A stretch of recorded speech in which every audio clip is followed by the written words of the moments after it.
ನಮ್ಮ ಬಗ್ಗೆ ಯಾರಾದರೂ ಕೆಟ್ಟದಾಗಿ ಮಾತನಾಡ್ತಿದ್ರೆ ಖಿನ್ನತೆಗೆ ಒಳಗಾಗಬೇಕು, ಅಥವಾ ಖಿನ್ನತೆಗೆ ಒಳಗಾಗದೆ ಆತ್ಮಹತ್ಯೆ ಮಾಡಿಕೊಳ್ಳಬೇಕು.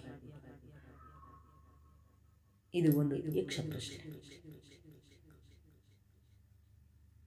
ನಿನ್ನೆ ನನ್ನ ಆಪ್ತ ಜೀವಿ ಒಬ್ಬ ಸಿದ್ಧಿ ಎಂಬ ಹುಡುಗ ನೇಣು ಹಾಕಿಕೊಂಡು ಪ್ರಾಣ ಬಿಟ್ಟ.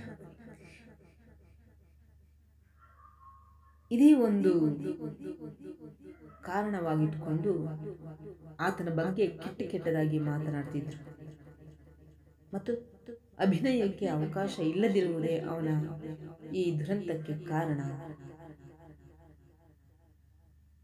ಎಂದು ಯಾರ್ಯಾರು ನನ್ನ ಬಗ್ಗೆ ಮಾತಾಡ್ತಾರೆ. ಅಭಿನಯಕ್ಕೆ ಅವಕಾಶವೆಂಬ ಕಾರಣಕ್ಕೆ ಸಾಯೋದಾಗಿದ್ದರೆ ಈ ವರ್ಷದ ಜನವರಿಯಿಂದಲೂ ನಿರುದ್ಯೋಗಿಯಾಗಿರುವ ನಾನು ಎಷ್ಟು ಸಲ ಸಾಯಬೇಕಿತ್ತು.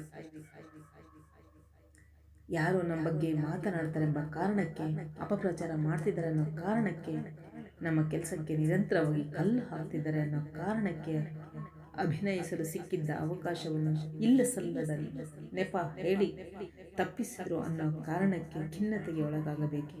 ಖಿನ್ನತೆಗೆ ಒಳಗಾದ ಮೇಲೆ ಒಂಟಿಯಾಗಿ ಇರಬೇಕು. ನಮ್ಮೊಳಗೆ ನಾವು ನಮ್ಮ ತನಕ್ಕೆ ಗೆದ್ದಲು ಹಿಡಿಸುತ್ತಾ ಒಳಗಿಂದೊಳಗೆ ಶಿಥಿಲವಾಗುತ್ತಾ ಕೊನೆಗೊಂದು ದಿನ ಉರುಳಿಗೆ ಕೊರಳೊಡ್ಡಬೇಕು. ಹಾಗೆ ಮಾಡೋದೇ ಹಾಗಿದ್ದಿದ್ರೆ ನಾನು ಯಾವತ್ತೂ ದಿವಂಗತನಾಗಿ ನರಕದಲ್ಲೋ ಇಲ್ಲ ಸ್ವರ್ಗದಲ್ಲೋ ನಟನೆ ನಿರ್ದೇಶನ ಪ್ರಾರಂಭ ಮಾಡಿ ಅವಾರ್ಡ್ಗಳ ಮೇಲೆ ಅವಾರ್ಡ್ಗಳನ್ನು ಬಾಚಿಕೊಂಡು ಹಲವು ವರ್ಷಗಳೇ ಆಗಿರ್ತಿದ್ದೇನೆ. ನನಗೆ ಬರುವ ನಟನೆ ಅವಕಾಶವನ್ನು ತಪ್ಪಿಸುವವರು ಈಗಲೂ ಕಾರ್ಯಪ್ರವೃತ್ತರಾಗಿದ್ದಾರೆ. ಗುಳಿಗೆ ಸಿದ್ಧ ಒಳಗೊಳಗೆ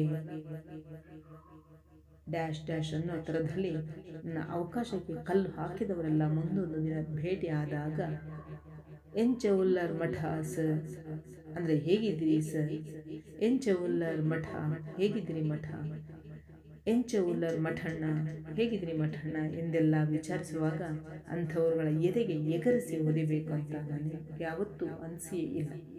ಹಾಗೆ ಕೇಳಿದವರಿಗೆಲ್ಲ ಹಸ್ತಲಾಘವ ಕೊಟ್ಟು ನನ್ನ ಎಂದಿನ ದೇಶವಾರಿ ನಗೆ ಬೀರಿ ನಿಮ್ಮನ್ನು ಕೊರಗಜ್ಜ ಕಾಪಾಡಲಿ ಎಂದು ಮಾತಿನಿಂದ ಹರಿಸ್ತಿರ್ತೀನಿ. ನನ್ನ ಬಗ್ಗೆ ಅಪಪ್ರಚಾರ ಮಾಡಿ ನನ್ನ ಅನ್ನ ಕಿತ್ಕೊಂಡು ಆತನ ಜೀವನದಲ್ಲಿ ಬೇರೆ ಯಾರಾದರೂ ಆತನ ಅನ್ನಕ್ಕೆ ಕೈ ಹಾಕುತ್ತಾರೆಂಬ ಸತ್ಯ ಗೊತ್ತಿದ್ರು, ಮಾಡಿದ ಕರ್ಮ ಅನುಭವಿಸಲೇಬೇಕೆಂಬ ಸತ್ಯ ಗೊತ್ತಿದ್ರು ನಾನು ಅವರನ್ನು ಹರಿಸ್ತೀನಿ. ಯಾಕಂದರೆ ನಾನು ಅನುಭವಿಸಿದ ಮಾನಸಿಕ ವೇದನೆ ಆತನ ಅನುಭವಿಸಬಾರದೆಂಬ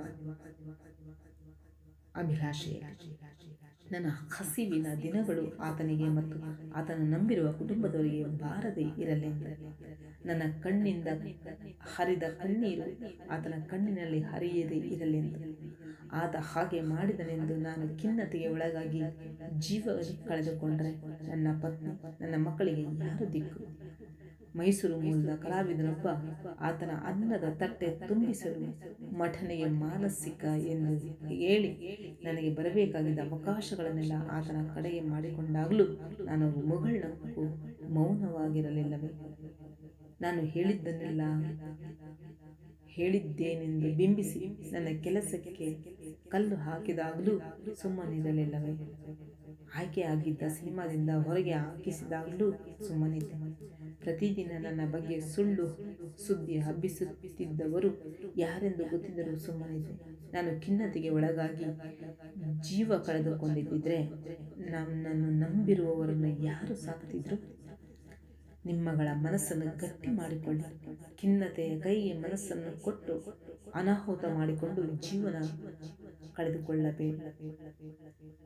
ಜೀವನ ಕಳೆದುಕೊಂಡರೆ ನಿಮ್ಮನ್ನೇ ನಂಬಿ ಬದುಕುತ್ತಿರುವ ನಿಮ್ಮ ಮನೆಯವರನ್ನು ಸಾಕುವವರು ಯಾರು ಅನ್ನೋದ್ರ ಬಗ್ಗೆ ಯೋಚನೆ ಮಾಡಿ. ಮಾತನಾಡುವವರಿಗೇನು, ಸಾವಿರ ಮಾತಾಡ್ತಾರೆ, ಅವರುಗಳ ಕಸುಬೇ ಅಷ್ಟೆ.